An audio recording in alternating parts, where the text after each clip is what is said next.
마태복음 1장 18절에서 21절에 있는 말씀 합독하시겠습니다.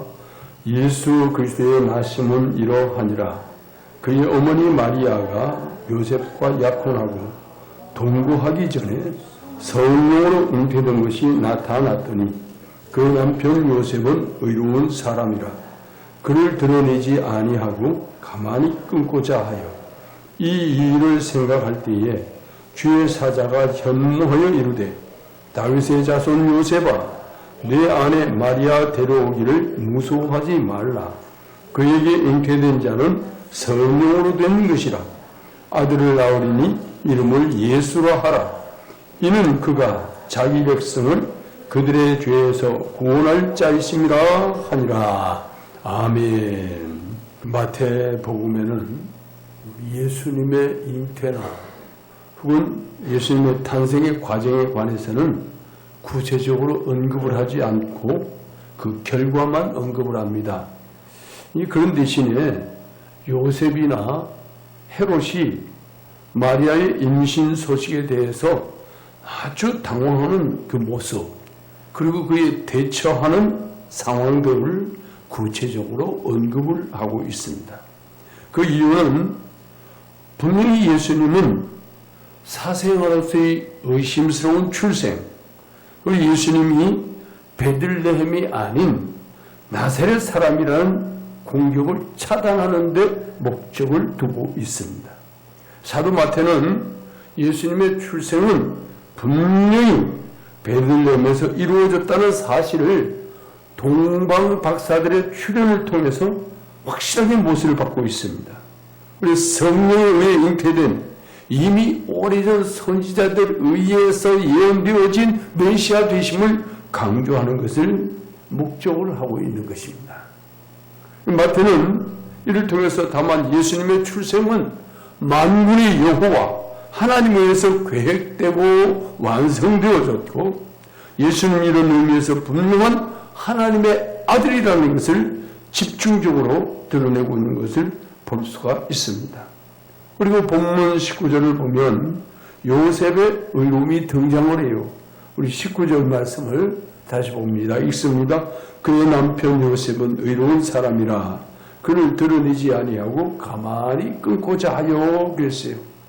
그리고서 이어서 예수님의 출생 목적이 나타나게 되죠. 21절입니다. 읽습니다. 아들을 낳으리니 이름을 예수라 하라. 이는 그가 자기 백성을 그들의 죄에서 구원할 자이심이라 하니라. 아멘.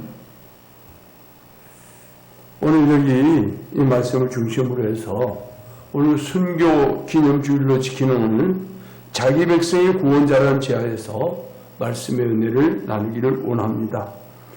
오늘 23절에 보면 이사야의 글을 인용을 하지요. 23절 말씀을 한번 읽어보겠습니다. 보라, 처녀가 잉태하여 아들을 낳을 것이요 그의 이름은 임마누엘이라 하리라 하셨으니 이를 번역한 즉 하나님이 우리와 함께 계시다 함이라. 이사야 선지자는 여기에서 하나님의 아들의 이름을 임마누엘이라 그랬어요. 임마누엘, 하나님께서 우리와 함께 하신다. 이 말씀은 이제부터 하나님이 우리 인생에 직접 개입하셔서 함께 생활하고 함께 채워가면서 거짓과 참을 구별하시겠다는 거예요. 결국 구약에서는 임마누엘로, 신약에서는 예수로 그 이름이 다르게 예언되어져 있지요. 이사야 7장 14절 말씀을 한번 보시겠습니다. 이사야 7장 14절 같이 읽습니다. 그러므로 주께서 친히 징조를 내게 주실 것이라. 보라, 처녀가 잉태하여 아들을 낳을 것이요 그 이름을 임마누엘이라 하리라. 그런데 이 예언이 있게 된 것은 이제 남쪽 유다가 이제 북방 이스라엘하고 이방 연합군, 북방 이스라엘이 이방의 다른 열방 나라들과 합세를 했어요. 그래가지고 남유다를 공격을 하는 거예요. 이걸 배경으로 지금 이 말이 나오고 있어요. 그때 여호와께서 이사야에게 아들 스알야습을 데리고 아하스에게로 가라 그럽니다. 그 아하스 유다의 왕이죠. 하나님께서 남유다가 공격받을 때에 하나님께서 하고자 하는 메시지가 있어요. 우리 이사야 7장 3절 말씀 같이 한번 읽습니다. 시작. 그때에 여호와께서 이사야에게 이르시되 너와 내 아들 스알야습은 윗못을 없고 세탁자의 밭 큰 길에 나가서 아하스를 만나. 아하스를 만난 다음에 할 일을 말씀하죠. 이 스알야습이라는 이 이름의 뜻은 남은 자가 돌아오리라 이런 뜻이에요. 남은 자가 돌아오리라. 그러니까 남유다가 지금 북방 이스라엘과 이방 연합군에서 지금 공격을 당하고 있는데 그 공격을 당한다고 하면 희생자가 당연히 나오겠죠. 나오겠지만 결국 남은 자는 돌아오게 될 것이다. 성경에 남은 자 개념은 굉장히 중요하다고 여러 번 말씀을 드렸습니다. 남은 자 개념. 다 심판받고 환난과 핍박 가운데서 이렇게 희생당하고 저렇게 희생당하고 하지만 남은 자는 반드시 있다. 그 남은 자는 하나님이 남기시는 거예요. 하나님이 남기시는 그들은 반드시 돌아온다. 그것을 지금 말씀하고 있는 것입니다. 전쟁을 통해서 가짜 이스라엘하고 참된 이스라엘을 구별하시겠다는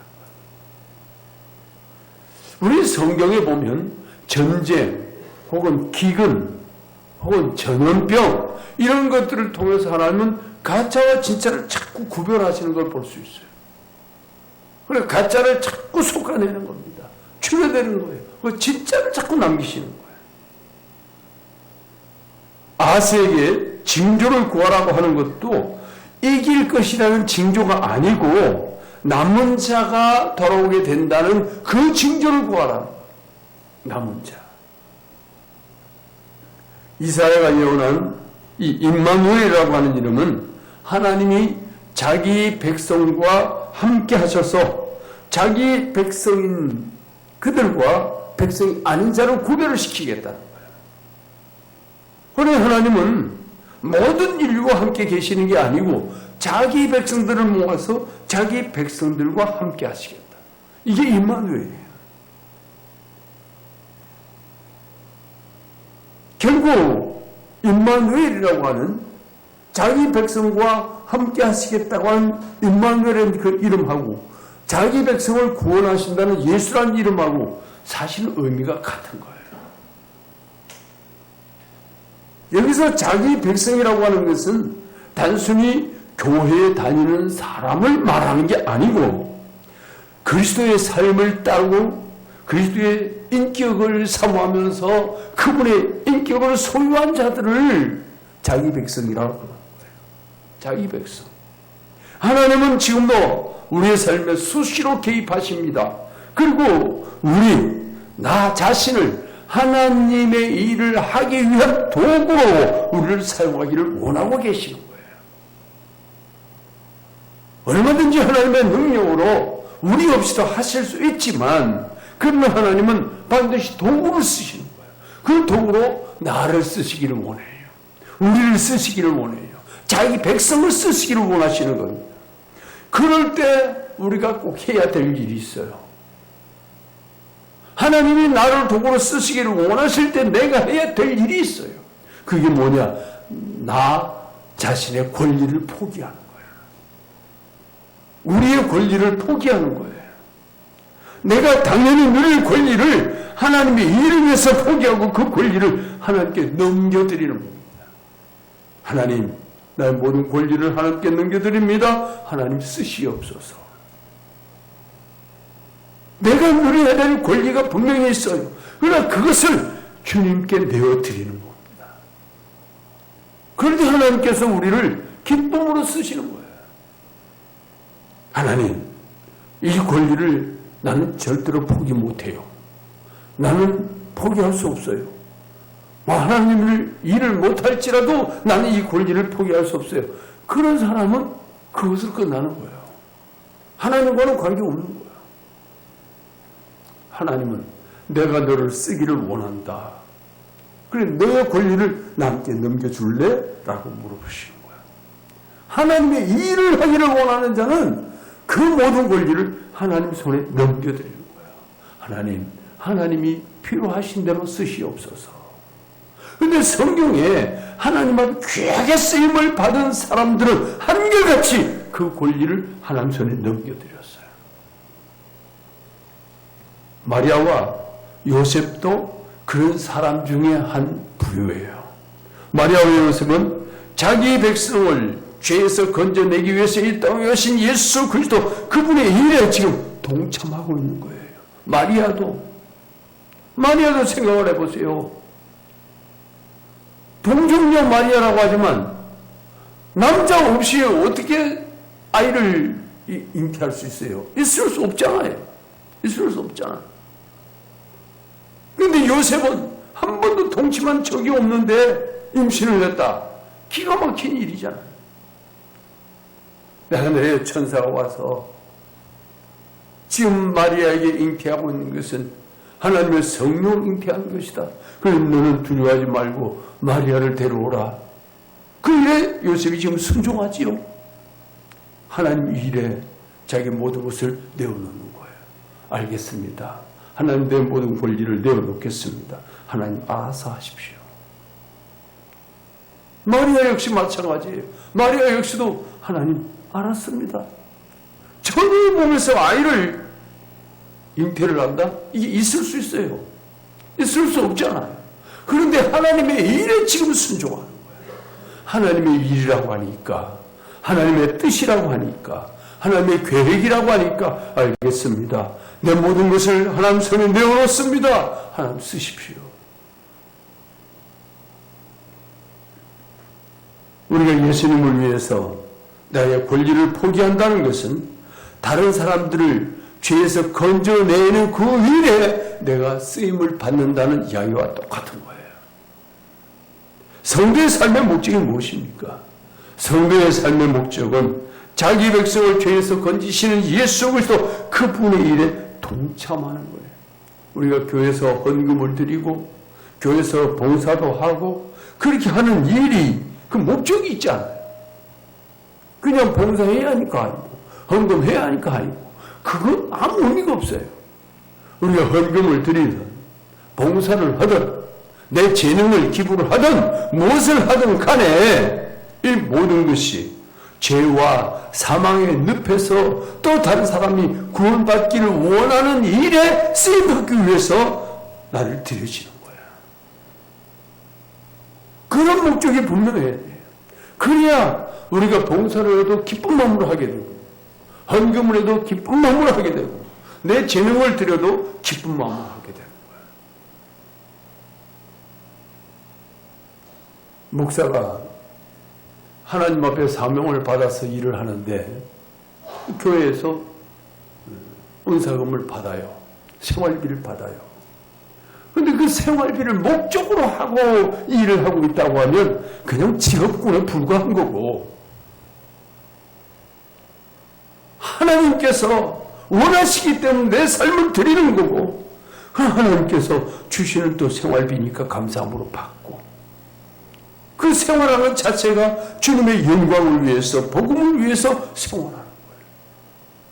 그런 목적이 분명히 지지 않으면 우리는 하나님 앞에 지금 나와 있는 것 자체가 참 아무 의미가 없겠죠. 오늘 나와서 예배하는 것도 나를 구원하신 주님이 나를 통해서 또 다른 사람을 구원하시기를 원하는 그 간절한 마음, 그 마음으로 우리는 예배하는 거고 또 감사하는 거예요. 예수님은 이 땅에서 자기 백성과 자기 백성이 아닌 자를 구별시키려고 오셨어요. 그래서 우리 주님은 그걸 구별하려고 비천한 신분으로 오셨어요. 비천한 신분. 만약에 아주 고위급 벼슬아치의 그런 가정에서 태어났다고 하면 이 백성을 구별하기가 어려워질 거예요. 왜? 남들이 우러러 볼 수 있는 자리에 태어났으니까 사람들이 다 쳐다보고 우러러보고 그렇게 하겠죠. 근데 가장 비천한 자리에 왔어요. 그런데 자기 백성은 비천한 자리에 왔어도 그분을 따라가는 거고, 자기 백성이 아닌 자는 그분을 없이 여기겠죠. 하나님의 의도예요. 짐승의 우리의 그도 누울 곳이 없어서 짐승이 먹는 먹이통에 누워 계시는 가장 비천한 자리에 오신 예수 그리스도. 그런데 자기 백성은 그럼에도 불구하고 그분을 따른단 말이에요.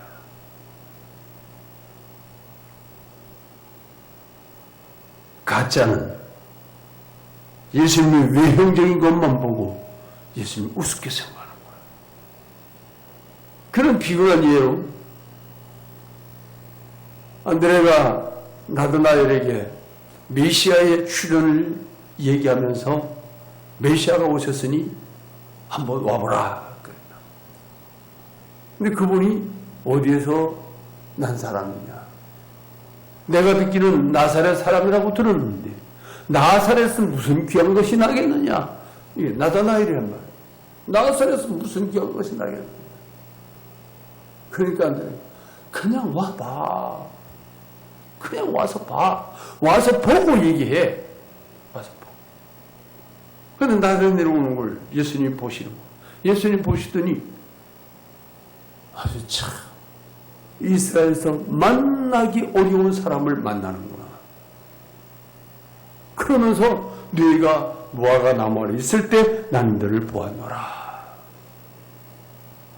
무화과 나무 아래 나다나엘은 가서 거기에서 토라 공부를 했어요. 무화과 그늘이 있으니까 그 그늘 아래서 토라 공부를 했어요. 다른 곳은 덥단 말이에요. 이 태양이 장렬하면 너무 더워. 너무 더우니까 늘 무화과 나무 아래 가서 토라 공부를. 그때 내가 너를 보았노라. 그때에 나다나엘은 고백합니다. 당신이 참으로 메시아가 맞군요. 그 사람들은 외형적인 것만 보고 판단을 해버려요. 겉모습만 보고 판단해요. 그 조건만 보고 판단해요.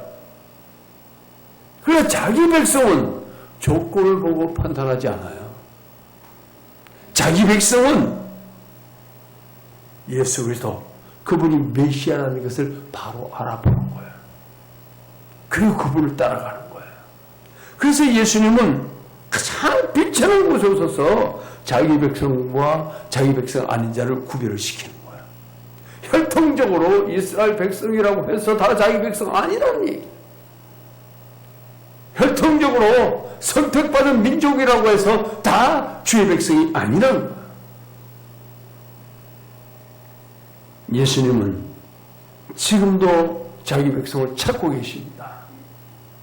예수님의 자기 백성은 세상에서의 성공을 위해서 예수님을 따라가는 자가 아니고 십자가를 알고 예수님께서 나를 사용하고자 하실 때 나의 권리를 포기하면서 예수님의 도구로 쓰임받기를 기뻐하는 자, 그들이 바로 예수님의 자기 백성이에요. 참 성도는 하나님께서 나를 사용하는 것에 만족하는 사람이고 감사하는 사람이고 흡족하게 생각하는 사람. 하나님께서 나를 쓰신다고? 나디스인이 주께서 쓰시겠다 하라 그랬더니 메시아께서 나의 나귀를 쓰신다고 영광스럽게 생각하고 얼른 데리고 가라. 얼른 끌고 가라. 진실로 주님의 백성은 하나님 앞에 쓰임 받는 것을 기뻐합니다. 즐거워합니다. 영광스럽게 생각해요. 오늘 하나님께서 우리를 하나님의 자녀로 삼으시고 우리를 예배자로 만들어 주시고 하나님의 거룩한 일의 도구로 쓰시는 것, 그것을 기뻐하는 우리의 삶의 일을 주의 이름으로 축복합니다. 그것이 참 성도예요. 어떻게 보면 너무 독선적이고 일방적인 요구인 것처럼 보여져요. 어떻게 보면 하나님 내 권리를 다 뺏어가면 나는 무슨 재미로 살라고요? 그럴 수도 있어요. 그러나 내가 하나님의 피조물이고 하나님이 나의 창조주고, 그런데 나는 심판을 받아서 영원한 멸망으로 들어가야 할 존재인데, 죄 때문에 영원한 사망에 처해져 있어야 될 존재인데, 예수 그리스도 그분이 오셔서 그분이 희생으로 내가 생명을 얻었고, 내가 다시 하나님의 자녀로 세워졌고, 내가 다시 하는 하나님 앞에 영광스러운 삶으로 바뀌어졌다고 하면 내 권리 하나 포기하는 게 뭐이 그리 아깝겠어요.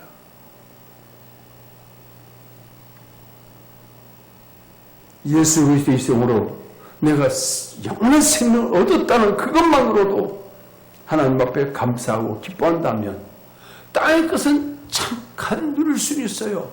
내가 이 세상에 살면서 잠시 잠깐 누릴 수 있어요. 그래서 삶의 목적이 될 수가 없는 거예요.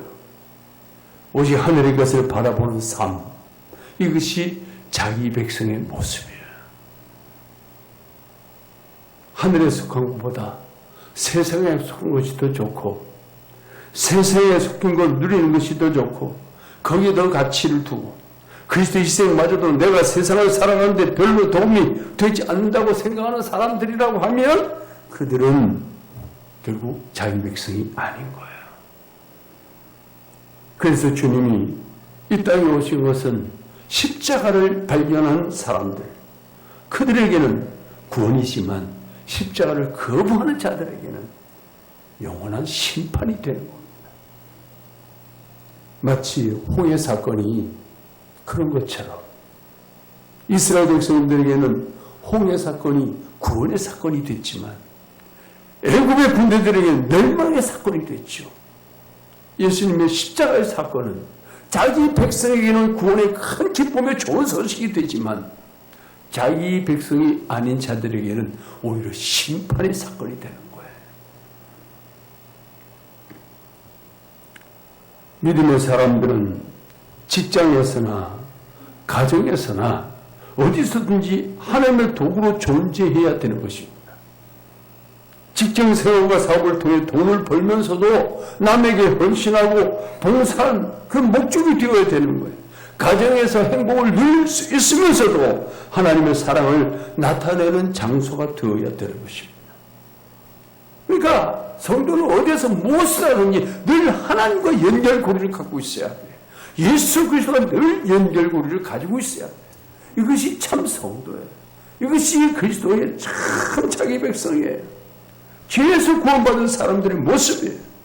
아무쪼록 우리 성도들은 다른 사람들을 죄에서 건지는 일에 동참하기 위해서 하나님께서 언제든지 나를 사용하시기를 원하시면서 나를 하나님 앞에 내어놓을 수 있는 그 그리스도 앞에 순종하는 자세로 살아가는 저와 여러분이 되기를 예수님의 이름으로 축복합니다. 장차 하나님 앞에 섰을 때 신실한 자들로, 정말 복된 자들로 하나님 앞에 인정을 받고 하나님 앞에 상을 받는 자기 백성의 구원자로 오신 예수님의 거룩한 사람들로 살아가는 저와 여러분이 되시기를 예수님의 이름으로 축복합니다. 예수님의 이름으로 축복합니다.